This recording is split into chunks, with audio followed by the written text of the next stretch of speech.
Grabe na mga kababayan, no? Grabe na. Grabe talaga. Ang Israel, binomba na ang Syria. Kahit na walang pahintulot ang Amerika.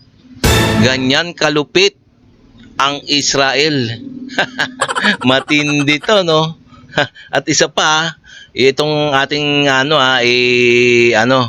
iko-komentaryo ito, mga sundalo ng China, sinubukan nilang pasukin o gibain ang Indian border dun sa kanila. Tingnan nyo naman tingnan natin kung ano nangyari sa mga Chinese army nakakatawa talaga, kaya nga panoorin natin sama-sama to kung ano ginawa ng Indian army doon sa mga Chinese army sa border dahil itong mga Chinese na ito, itong mga incheck na to ng mga buwisit na to, talagang mayayabang talaga Hay nako, ito sama-sama natin panonoorin to mga kababayan Okay?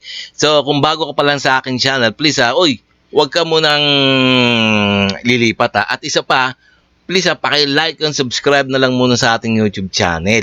Okay, no? Nang sa ganun may pagpatuloy natin to. Okay, no? And also please paki-subscribe din kay Good News Philippines. So sa kanyang video to na ating bibigyan ng reaction. Okay, no? Umpisa na natin. China, pero yabang lang pala. Maraming mga sundalo ng China ang tinangkang sakupin ang isang military outpost ng Indian Army sa border ng dalawang bansa. Makikita sa video ang agresibong mga hakbang na ginawa ng Chinese People's Liberation Army upang makalagpas sa harang na inilagay ng mga sundalo ng India. Laking gulat ng mga Chino na sa halip umatras ang mga Indiano, lumaban ang mga ito. Dito na sinimulang paluin ng matitigas na bagay ng Indian Army ang mga kalabang. Sa huli, umatras ang mayayabang na Chinese People's Liberation Army. Yan pinaghahampas mga kababayan.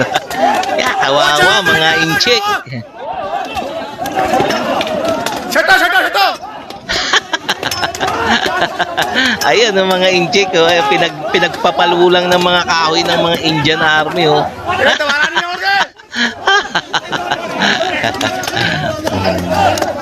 Sige, mayabang yung mga incheck na yan walang magawa tingnan naman walang magawa ang mga incheck army. Basa! Basa ka no! Atakbo. Gorsanos! Pareho na! Basa! Basa pareho na!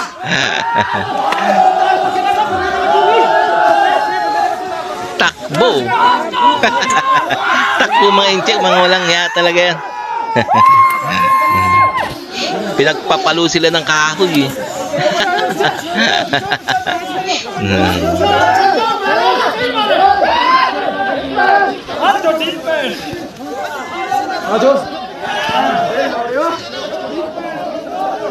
Gorsanos!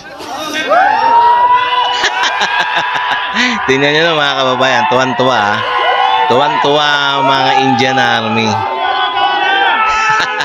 Palo lang pala kailangan sa mga incheck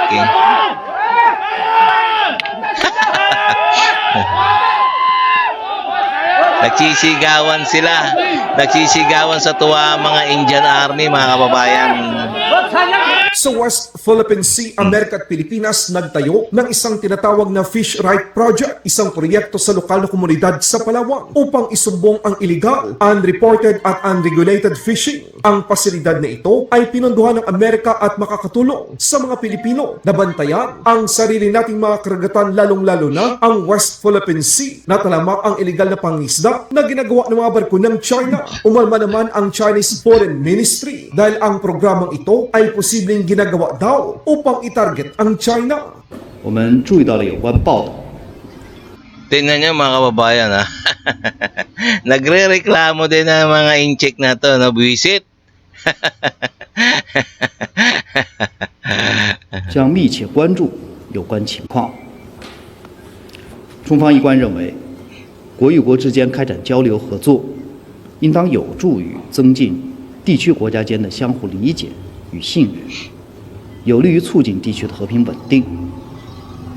我们不反对美菲开展正常合作，但有关合作不应针对第三方或损害第三方的利益。 Balitang Middle East naman tayo mga kabayan. Israel nagsagawa ng airstrike laban sa Syria. Nitong ika-18 ng Agosto taong kasalukuyan, 8 airstrike ang inilunsad ng Israel Air Force sa Abul al-Duhur, Airbase sa Idlib, ang hilagang kanluran ng Syria. Ito ay matapos mapag-alaman ng Israel Intelligence ang muling pagsasanay ng mga eroplanong pandigma ng Syria. Sa tulong ng kaalyado nito, ang Turkey. Ayaw ng Israel na magkaroon ng anumang deployment ng mga militar ng Turkey sa Syria. Ito ang mensahe ng Israel na hindi nito papayagan na muling magkaroon ng kakayahan ang Syrian Air Force. Lahat ng gagawin ng Israel ay upang maiwasan na magkaroon ng mga banta sa kanilang border malapit sa Golan Heights na makontrol ang buffer zone at limitahan ang lakas ng militar ng Syria. Ikinagulat naman ng Amerika ang naging Yan tingnan nyo naman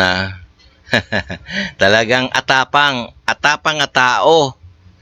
Ang mga Israel Army, binomba talaga ng Syria, yung mga binobomba nila, winawasak talaga nila yung mga kanilang yung haharang o kaya yung kumbaga hinaharang ng mga Israel yung mga kanilang mga kapahamakan, nagagawing kapahamakan sa kanila ng mga bansang galit sa kanila. Grabe, no? Bang ng Israel, patunay lamang na hindi kailangan ng Israel ng anumang permiso sa Amerika upang gawin ito ang nararapat upang mapanatili ang seguridad sa rehiyon ng gitnang silangan. Tapos na ang 60 araw na kasunduan para sa tigil putukan sa pagitan ng Amerika at Iran. President Trump, seryoso na kukunin ng Amerika ang Strait of Hormuz. Sa kanyang social media ay pinakita nito na kabilang nasa teritoryo ng Amerika ang Strait of Hormuz. Binantaan naman ni President Trump ang Oman na bubombahin ito sa oras na maging hadlang ito sa pagkakaroon ng US at Iran deal. You're out of patience with Oman as strategic partners. I don't think they behave very well, but we'd handle them very easily, just like we do other things. I think it's a great idea. Yeah, I mean, we control it. We control it with the blockade. We have a blockade. We control it with the blockade. And I like the idea of declaring it a territory. Why can't you do that? We have total control over the strait. Sa kabilang banda naman, ang Iran, military, naglunsad ng 2 ballistic missile laban sa United Arab Emirates. Isa dito ang tumama sa labas ng teritoryo ng UAE at isa naman ay tumama sa territorial waters nito. Ayon sa United Arab Emirates, target ng Iran military ang mga barko. Nagkaroon ng emergency alert sa mga residente sa Dubai pero mabilis naman itong inalis. Bilang tugon, ang United Arab Emirates ay itinigil nila ang lahat ng trade, commercial at financial transaction sa Iran hanggang sa karagdagang abiso. Iron Triangle ng China, ito ay upang makontrol ang halos buong South China Sea, maging ang West Philippine Sea gamit ang kanilang militar. So ito yung pinost ko last week, no? The Iron Triangle. I argue na mayroong connection ang mga areas na ginagawa ng China sa kabuuan ng South China Sea. Imagine, the Paracel Island has already been occupied by China. There are a lot of illegally reclaimed islands in China dito. The same thing sa Spratly, nandyan ng Subi Reef, nandyan ng Mischief Reef, nandyan ng Firecross. So if you're going to connect this with Scarborough Shoal, try to imagine how China can be able to dominate the entire South China Sea. No? At ang sabi ng China, they have indisputable sovereignty sa kabuuan ng South China Sea. Ngayon, ano ang ibig sabihin nito sa ating lahat? Ibig sabihin, they can be able to disrupt the freedom of navigation. Pangalawa, they can also endanger the flow of global trade. Alam natin, more than 60% of global trade passes through here. So, hindi lamang usaping energy resources ng mga bansa ito na dumadaan dito, but even the products coming in and out of South China Sea will also be controlled and regulated by the People's Republic of China. Laban Pinas.